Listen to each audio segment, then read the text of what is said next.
Sometimes you don't realize how tired you've become until your calendar stops telling you who you are.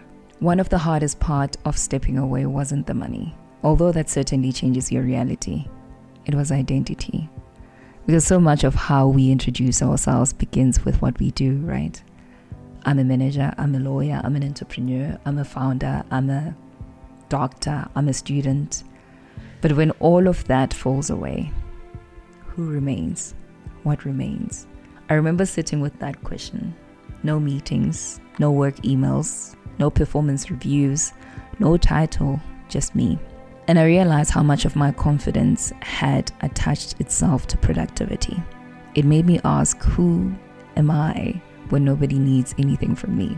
We spoke about it on one of the episodes. Who am I when I'm no longer impressive?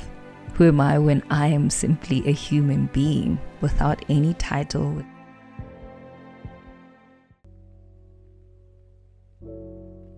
Living Content Era 2 is for the person who's already on the journey and is ready to go even deeper. It's for the deeply reflective human who knows that the gap between external success and internal alignment is real and is no longer willing to paper over it. It's for the woman who holds a lot in her home, in her career, in her community, and is starting to ask harder questions about who is she beneath everything she carries. It's for anyone who is excellent in every room and quietly unsettled on the drive home. It's for anyone who has done enough living to know that who you are on the inside shapes everything that happens on the outside, and who wants to talk about it honestly, without performance and without pretending.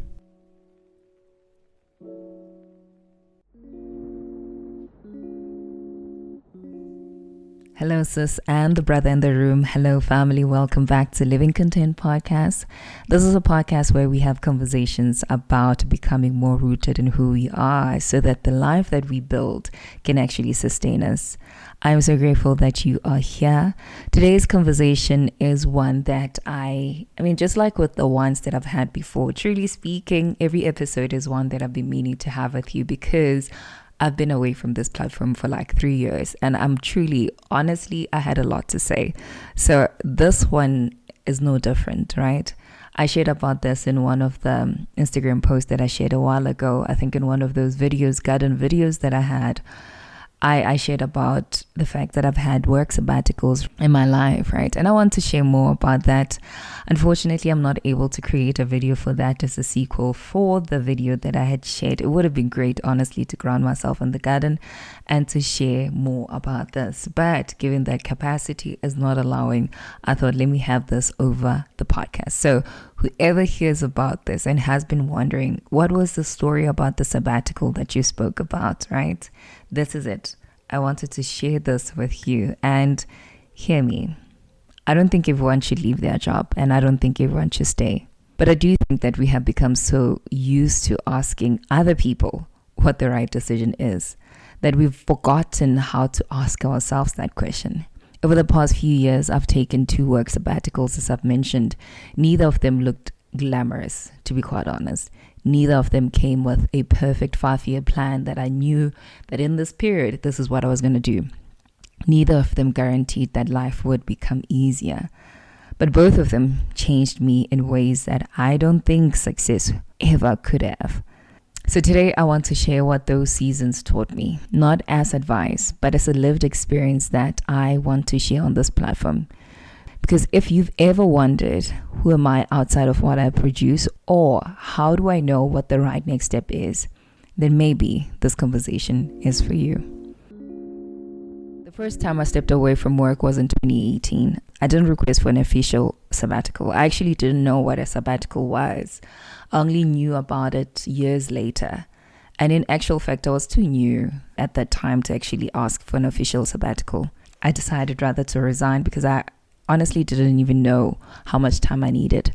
I didn't know what I was looking for. I just knew that I couldn't keep living the way I had been. At that time, my daughter was only 1 year old. 1 year old. I was in my second year of my master's degree. Every day felt like moving between lecture halls, meeting rooms, assignments, deadline, you name it. and trying to be a present mother for my little girl who deserved more than the exhausted version of me. And looking back now, I think what I was searching for wasn't a different career. It was permission. Permission to choose, permission to rest. There was something life hadn't really offered me, and I was finally able to afford myself. And that was choice, rest, space. Well, growing up, working hard wasn't optional. Achievement wasn't optional. Being responsible wasn't optional. So I had become incredibly good at surviving. But surviving and living are not the same thing. Let's be honest. Sometimes you don't realize how tired you've become until your calendar stops telling you who you are. One of the hardest parts of stepping away wasn't the money, although that certainly changes your reality. It was identity. Because so much of how we introduce ourselves begins with what we do, right? I'm a manager, I'm a lawyer, I'm an entrepreneur, I'm a founder, I'm a doctor, I'm a student. But when all of that falls away, who remains? What remains? I remember sitting with that question. No meetings, no work emails, no performance reviews, no title, just me. And I realized how much of my confidence had attached itself to productivity. It made me ask, who am I when nobody needs anything from me? We spoke about it on one of the episodes. Who am I when I'm no longer impressive? Who am I when I am simply a human being without any title, without any accolades to speak about? And think about it. Those are uncomfortable questions, but they are truly necessary ones, because if your identity only survives while you are performing, then it isn't rooted. It isn't rooted on something that is solid. Because what that means is that if those things are really stripped away from you, then who are you without those things? And I know that it's a fundamental question to ask, but imagine yourself stepping away from all of that and having nothing to wear and hide behind. Would you still say that your identity is rooted? One unexpected gift of that season was what it did for our family. When there's one income, your priorities become very obvious, and your priorities are forced to actually align with your values. Every purchase became intentional. Every commitment gets questioned. Every value gets tested. My husband and I had conversations we probably would have delayed for years if life had stayed comfortable for us. We questioned what actually matters to us. What kind of parents do we want to be? What kind of home are we trying to build? What does enough actually look like for us? Sometimes abundance isn't what reveals your values. Scarcity actually does. And that's one of the greatest lessons that we actually both learned during that season. Sometimes we think that abundance will actually reveal where our values lie. But scarcity shows you where your values truly lie, because it removes the illusion that everything can be important at the same time. And you realize that not everything is important all at the same time. It was during that first sabbatical that I discovered podcasting. I had no audience, no strategy, no roadmap, no understanding of monetization. I simply loved it. Loved speaking behind the mic. I loved conversations that made people feel less alone. I loved creating space. I loved holding space. But here's something I'm grateful I did. I didn't force it to become my income. Because not everything you love needs to immediately carry the weight of paying your bills. And I'm going to let that sit with you for a minute. Think about the episodes that I shared. Not everything you love needs to immediately carry the weight of paying your bills. Sometimes the healthiest thing you can do for a dream is let it remain a place of joy, of just pure joy while it develops, right? The weight of it having to pay your bills sometimes frustrates it badly. And you don't want the thing that you really love the most to suddenly become the thing that you hate showing up for. I eventually returned to my 9-to-5 so that I can keep this passion project going. And it wasn't because I had failed when I went back to my 9-to-5, but I understood something important. Sometimes returning isn't retreating. Sometimes returning is actually wisdom. Sometimes it's strategy. And maybe sometimes it's stewardship. And then years later, life invited me into another pause. Yes, years later, another season arrived. This one looked different. On paper, my life was progressing, but internally, I felt a drought. It wasn't burnout, it wasn't exhaustion, it was meaning that I felt was dying inside of me. I had become successful at doing, while quietly, internally, becoming disconnected from being. So this time, this pause didn't feel like rest. It felt like a pilgrimage. It was almost as though life was inviting me to walk back to myself, not to find a new career, but to recover a forgotten voice. Sometimes we think we need a new job, when what we are really searching for is ourselves. And during the second season, I realized that I was searching more for myself. Whereas the first one, it was more so giving myself the thing that life had never offered me, which was choice, permission, and rest. One thing I noticed online is how loud everyone is. They'll tell you, leave your 9 to 5. Never leave your 9 to 5. Start the business. Don't start the business. Follow your passion. Follow financial security. Everyone has an opinion. Most of them sound very convincing. And if you're not grounded, you'll follow anything and everything. And many of them are speaking from genuine experience, if we're being honest. Everyone speak based on their experience. And then again, I'm also sharing from my experience. But experience is always contextual.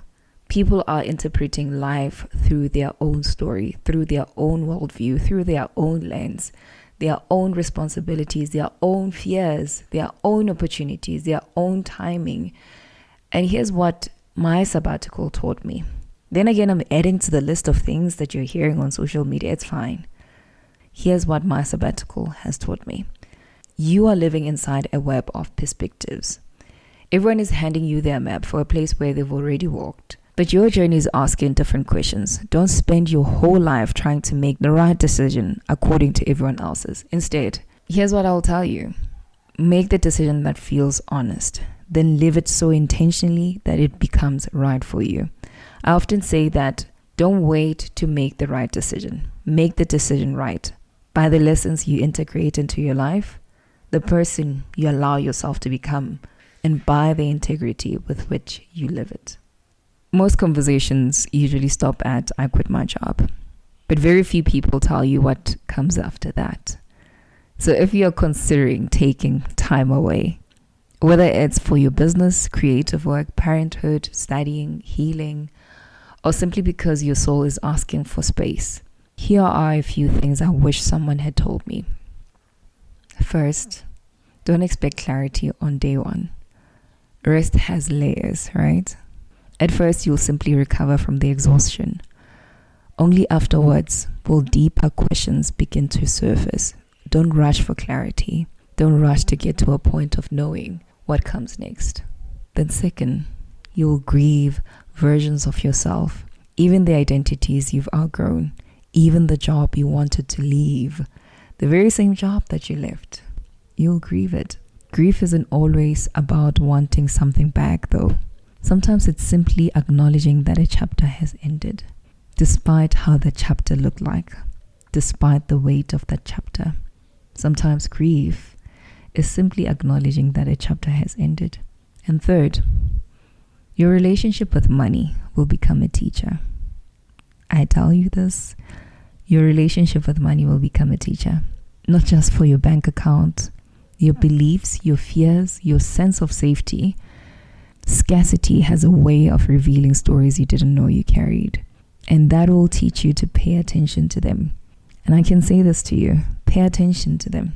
Scarcity will reveal those stories that you hold, that you didn't know that you were carrying all along. And then fourth, don't disappear from yourself while trying to reinvent yourself. You don't need to become someone completely different. Often, the work is remembering who you've always been beneath the noise. And finally, don't measure the season only by what you produce. Some seasons aren't designed for building. Not at all. Not at all. They're designed for you just resting and becoming. They're designed for you unfolding and evolving. And becoming often looks invisible before it becomes visible. The fruit only arrives later. Maybe you're listening to today's episode while sitting at your desk, wondering whether you should stay. Maybe you've already left. Maybe life already made the decision for you. Maybe you're somewhere in between. Whatever season you're in, I hope you remember this. Your work is important, but it is not your identity. Your title may change many times throughout your life. Your salary will also change many times throughout your life. Your role will change many times throughout your life. Your business may grow. It may fail. You may start all over again many more times than once. But underneath all of that, there's still a person. There's still a human being. And that person deserves to be known by you, not just by the world. You don't need to be useful to the world for you to know that you belong here too. Before we end today's conversation, I want to leave you with only 2 questions to sit with this week. The first one is, and we like asking ourselves this one, I'm going to ask you as well. If my job title disappears tomorrow, what part of me would remain unchanged? And the second one, where in my life am I looking for certainty when what I actually need is the courage to make an honest decision? Take your time with these. Don't rush your answers as always. Just let them sit with you. Sometimes the questions actually do the work long before the answers arrive. So sit with the questions. Don't rush to actually find the actual conclusion and the actual answer. It is just to sit with them long enough. Now, as we move to my favorite segment of every episode, which is the affirmations, let's wrap this episode with a few affirmations. And again, pretend that I'm holding your hands. Repeat these affirmations if they resonate with you. I am more than what I produce. My worth does not depend on my title. I trust myself to make honest decisions. Rest is not a reward. It is part of a well-lived life. It is an integral part of my living experience. I do not need everyone to understand my path for it to be the right one. Every season is shaping me into the person I am becoming. I choose a life that reflects my values, not just my achievements. And that's it for today, family. Thank you for spending this time with me. If this conversation stayed with you, share it with someone who may be standing at the crossroad in their career or in their life. Until next time, keep evolving, keep allowing yourself to unfold, keep growing. And remember, the goal isn't simply to build a successful life. It's to build a life that feels true when you have to live it. Okay, I sign out. This is where I close it today. Love you so, so much. Keep well and take care. Let's chat very soon. Bye. Thank you for listening to this episode. I really do appreciate you for being here. Please remember to share your love openly here by subscribing, sharing these episodes, and also just adding your feedback on the reviews. So this podcast can also be easily found by those in similar journeys and needing the message here. I would love to hear how the podcast is helping you. So do share that too with me, and be sure to check the podcast out on Instagram. Keep well. Chat to you soon.